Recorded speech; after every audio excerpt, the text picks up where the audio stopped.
Hi, I'm Geerges.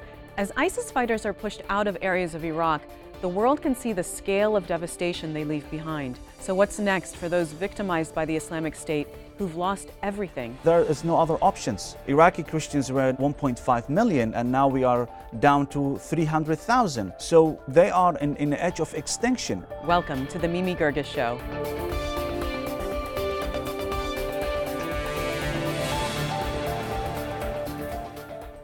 When ISIS rolled into Mosul and the Nineveh plain in the summer of 2014, Christians knew if they stayed, they'd be killed.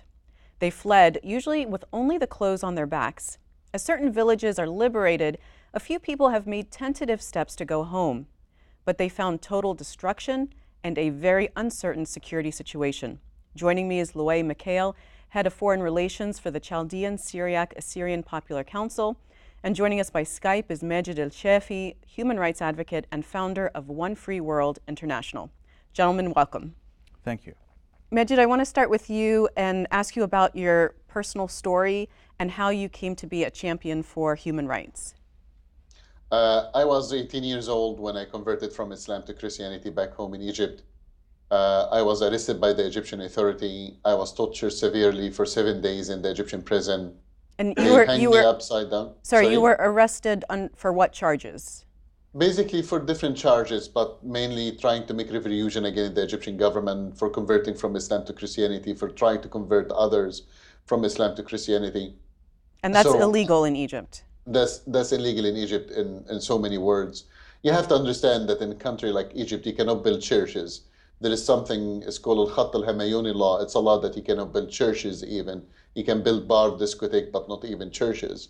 The Egyptian prison is full with the Christian human rights activists that they are trying to fight for equal rights between the Muslims and the Christians and the other minorities. So I was taken to Abu Zabal prison. I was tortured for 7 days, from hanging me upside down, slashing my back, taking the nails of my toes, putting salt and lemon in my open wounds. It was very severe torture, to a house arrest to receive the death penalty. That's when I escaped from Egypt to Israel. And through the Amnesty International and United Nations for Refugees, I was given a new hope and a new home in Canada. That's 15 years ago. Are you able to tell us how you were able to escape and get into Israel? Simply, I escaped from my house arrest to Alexandria, from Alexandria to Sinai. That's when I stole a jet ski and I crossed the border from Taba to Eilat and I surrendered to the Israeli police. Many of you will say, but you're a reverend, you're a man of God, how could you steal a jet ski? I stole a jet ski and I'm very proud of it. Don't worry about it. Majied, when people fled ISIS, what were they able, how much notice did they have in Iraq, and what were they able to take with them? Simply, there was no, when we're talking about, for example, the Yazidi community, there was no notice. They wake up, they found that ISIS was in their villages, they have to escape. A lot of them was not able to escape. That's when we saw the images on the national television, the American national television and the West, of many thousands people were stuck on the top of the Sinjar mountain running away from ISIS. But many of them as well was not able to escape. I can tell you that more than 7,000 Yazidi girls was captured by ISIS. Many of the men was killed, was massacred. Many of the children was taken as soldiers, child soldiers and brainwashed to fight for ISIS. Today, we see this being recognized as a genocide from United Nations, from the American Congress, and from the Canadian Parliament and the House of Commons in England. But people didn't have any chances with the Christians. Almost the same situation happened. The difference that the Christians was given the options, convert to Islam or die. So Yazidis did not get this option. So this is basically what the situation that we saw.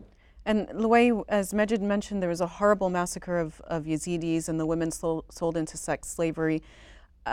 What did ISIS do to the Christians that they were able to capture or that refused to convert?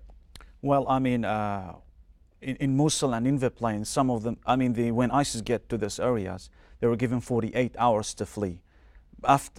When the 48 hours were over, so ISIS were looking for the families who stayed, were unable to flee. Some of them, they take them. As according to our records and information, about 40 families were missed from Mosul, and nobody mentioned those families that were taken to North Mosul, what's called Al Gayara. So those families were missed, and some of them, they were able to. Few families stayed; they were able to pay jizya, but when they run out from the jizya, they cannot. They don't have money. They cannot have a job to pay to afford to pay jizya. And jizya is an Islamic it's Islamic tax. It's kind of like insulting. It's like you pay it because you are second degree of the citizen, and this jizya is protection, like protecting you.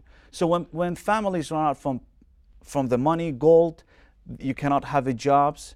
Their daughters and sons, some of them were taken from them, in return they don't have money. They were taken because they don't have money. So their sons and daughters were taken as a jizya. And we don't know what happened. And we don't know what happened to those sons and daughters, and some of them 3 years old, some of them 5 years old, missed. And you can see now those parents live in Erbil. They don't have children with them.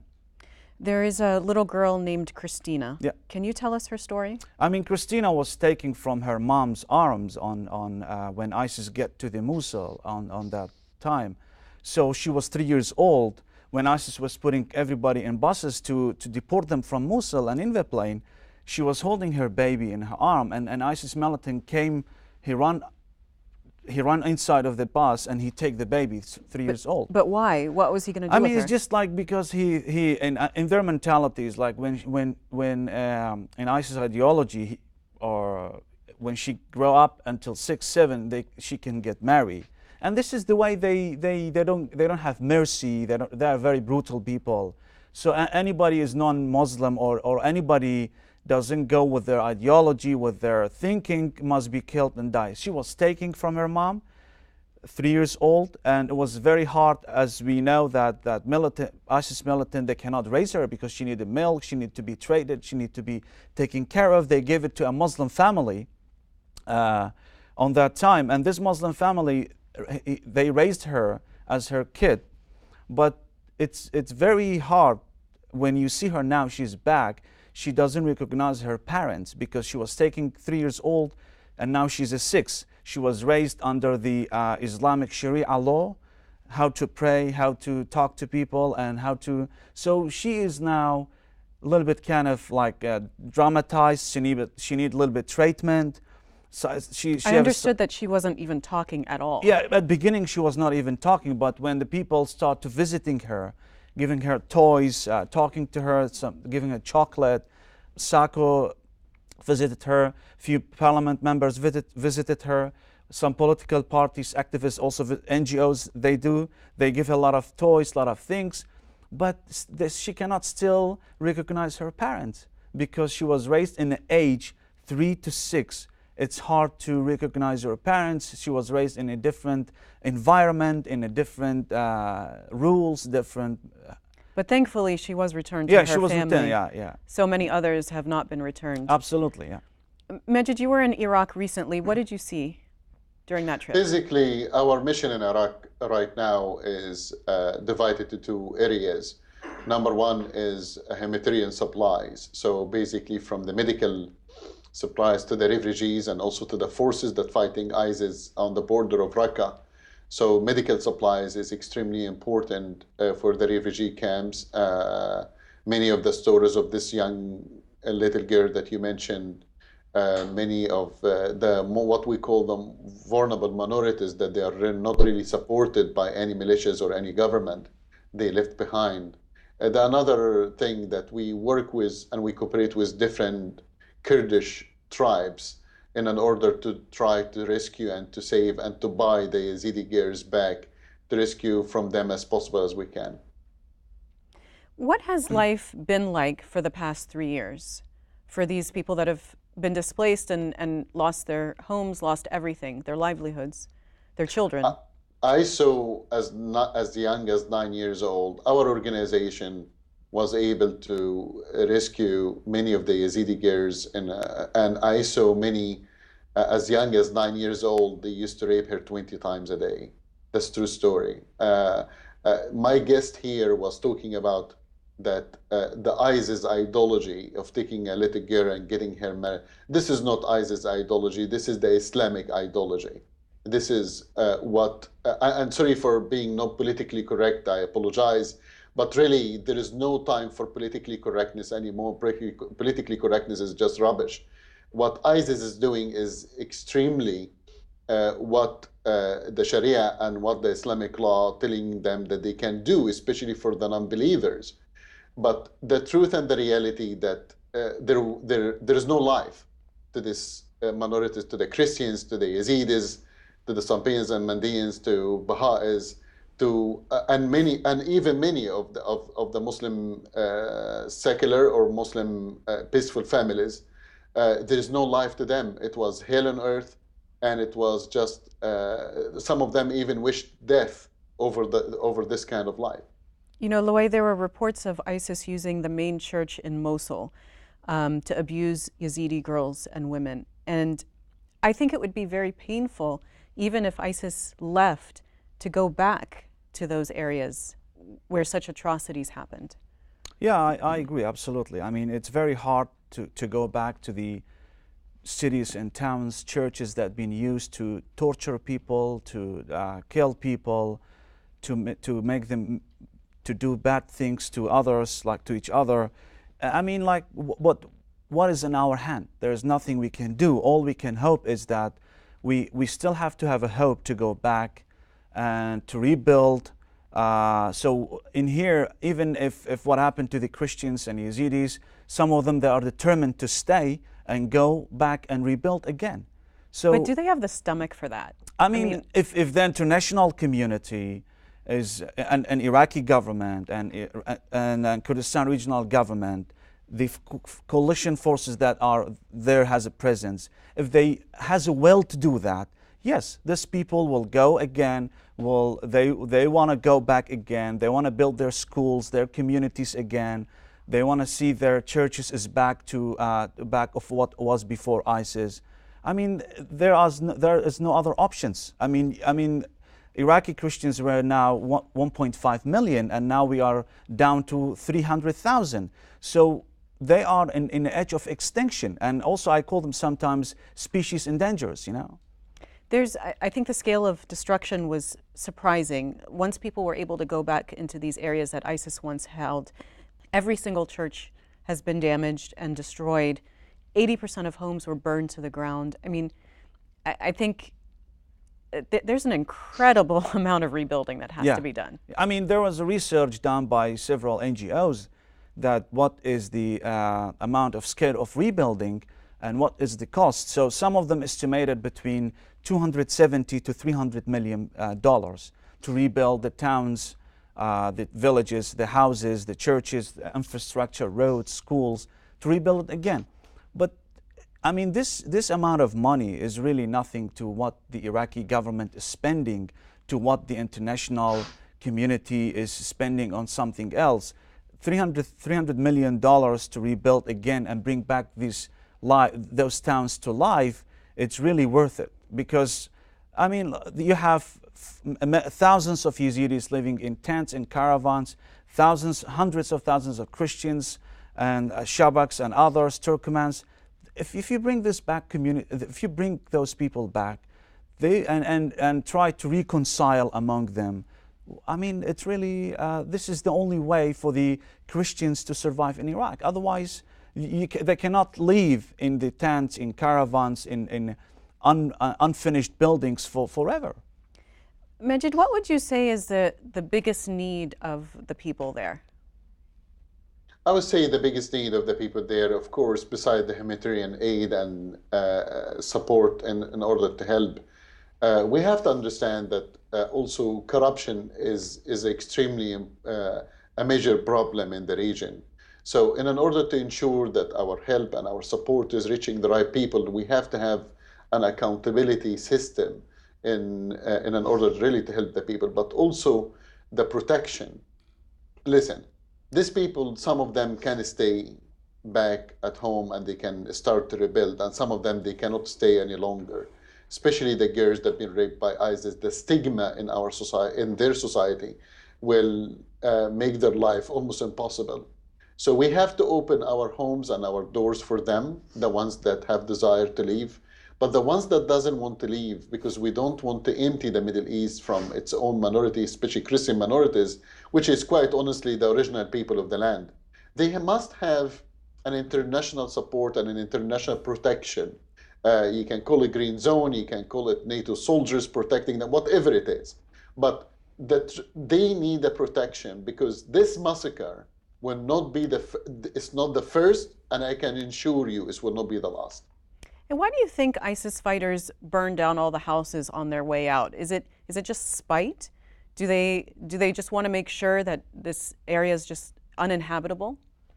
This is their trademark. Once again, with my all due respect, it's not about ISIS. You can call them ISIS, you can call them Al-Qaeda, you can call them Hezbollah, you can call them Hamas, you can call them whatever terrorist organization that you want. It's about the ideology of this Muslim extremist. And basically, they want to take the land, they want to empty the land from the minorities, they want to control the people, and whoever will disagree with them, doesn't matter what his religion or background, will be infidel, will be have to be killed. And so their destruction of the land is part of their plan that if I'm not taking it, nobody else will take it. So it's the mentality, it's what their education, it's what their belief. And for that, we have not just to fight them on the ground, we have also to fight this ideology. And I'm sadly seeing more and more their ideology, even in North America. You can see Americans fighting now with ISIS. You can see Canadians, Europeans, they are traveling now to Syria to fight with ISIS. From where you can see attacks happening in Canada, you can see attacks happening in the United States, Europe just last week, 3 attacks in 3 days. We have to do something to stop this ideology.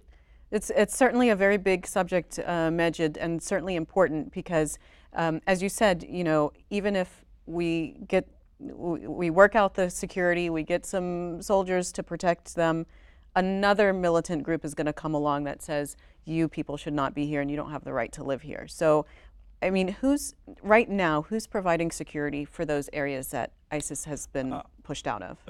I mean, since ISIS came to the areas of minorities, take it in Mosul and Nineveh Plain, we've been here in Washington, D.C. asking for international protection, but nobody is really hearing us. Nobody is willing to do something immediately to help and rescue those minorities. Why do you think that is? I don't know. I mean, it's very complicated. Like you have many parties now. They are fighting in the areas where ISIS has existed now and used to exist also in some parts. But you have Iraqi government, you have popular mobilization units supported by Iran, you have Peshmerga, you have coalitions, and we being calling for international protection or international safe zones, or nobody is really like hearing us to do something. Because nobody cares? No, I don't know. Is that nobody cares? I can't really answer that because it's not my specialty. I don't know what is the inside of U.S. administration is happening. I cannot tell what does the international community think about the minorities, Yazidis. Do they really care about them? In what happened to them? No, they don't care really, because international community, they don't care about what happened to the Christians and Yazidis and others. If they were really care about those minorities, they were not letting them, actually they were not letting Mosul to fall in ISIS hands. But as I said, we've been calling for international protection. Since 2 years, nobody is hearing us. We were able to pass a resolution in the Congress by unanimous vote that what happened to Christians and Yazidis and those atrocities are genocide. And still, we're still trying to do something through this genocide resolution that you need to, if you recognize nice genocide, it's a moral obligation to do something. But the protection who's doing in that area, you have Peshmerga Nineveh Plain is divided in 2 parts. You have north and south. North is controlled by Peshmerga, Kurdish forces, and south is controlled by Iraqi forces. And big portion of that south side is under the popular mobilization forces, Hashd al-Sha'bi, which they are 130,000 militia forces. These are Shia militias. Shia militia forces supported by Iran. So I want to ask you a little bit more about politics since you bring it up. That there is a referendum coming up in September for independence for Kurdistan. Could the Christian areas of Iraq maybe like leave Iraq and become part of an independent Kurdistan? Yeah, if they wanted, I mean, if the Christian wants to join the referendum that will be taking place on September 25, yes, because... but will those Christian areas be voting in the referendum? Yeah, those Christian areas will be voting if they want to go with that, because any municipal council wants to join the referendum process, they can, if any municipal council decided to join, they can join. Like Kirkuk has already decided that they want to join the referendum. Also, Sinjar will join because they want to join. They want to be part of Kurdistan. Because what we have been seeing since 2003 till now, no protection from the Iraqi government, no will to do anything to those areas. So they've been marginalizing the areas that the Christian and other minorities live. So here we have to pick up and choose which is better for us. The people who are able to trying to contain us and protect us, or the people who they don't care, or whatever happens to the Christians and other minorities. But you think the majority of Christians would want to be part of Kurdistan? The majority of Christians, I will tell you, 70 to 80% they want to join Kurdistan and they want to be part of Kurdistan. Just because they have a more secular approach? More secular approach, because if you look to the what happened to 2014, people fled towards Kurdistan, toward north, not toward Baghdad for protection. So since then, we have been heard any subject about that the Kurdish forces or Kurdish government is trying to kill or persecute Christians in large scale or in any governmental level. But in Baghdad, we've been seeing, even after ISIS been taking Mosul and Nineveh plain, we've been seeing in Baghdad more than 50, 60 houses being confiscated by a lot of gangs supported by some politicians in Iraq. Majied, what can the typical American do to help these people? We have a new administration in the Congress and in the White House. So I think it's extremely important for the American people to communicate with their administration, with their congressman, with their senator, and in order to put more pressure on the American government to do more to help and to protect the most vulnerable minorities. That's what we call them, the most vulnerable minorities in the Middle East, especially in Iraq and in Syria. We can see right now with regard like they are entering Iraq, they're entering Raqqa. The liberation of Mosul is taking place, and I'm not hearing of any survivors of the Yazidi Geerges, for example.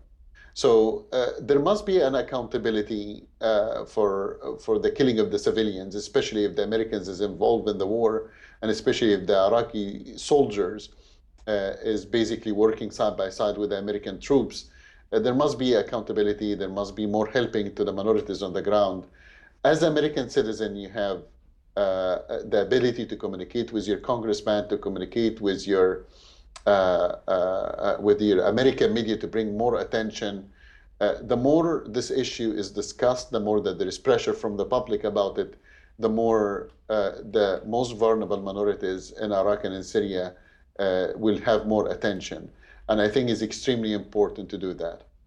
Loay, very quickly, what do you think that typical American should do? I mean, America should be having responsibility of what really happened to Iraq and other places, because as Majied mentioned, that we have new administration, which they have more well to do something. And through we've been hearing the Vice President Mike Pence talking in several events that the Christians of Middle East, the minorities, the most vulnerable communities, as he mentioned, need to be protected, need to be taken care of it.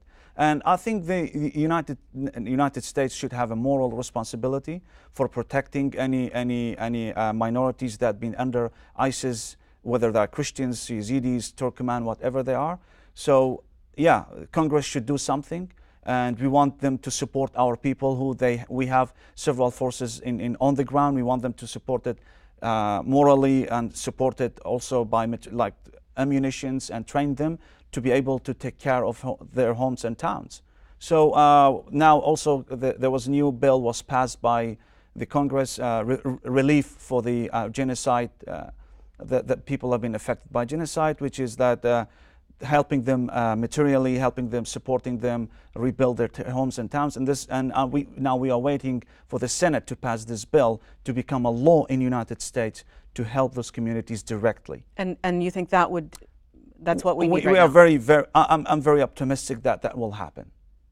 Let's hope it happens, and that these people can get the help and the support that they need.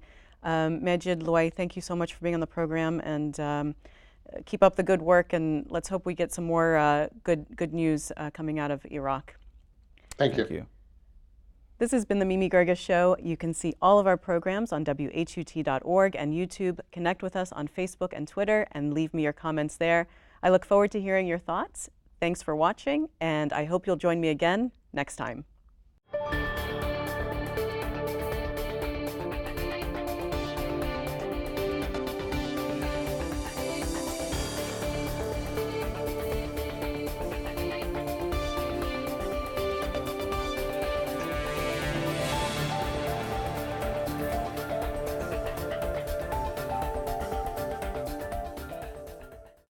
This program was produced by WHUT, Howard University Television, and made possible by contributions from viewers like you. Thank you.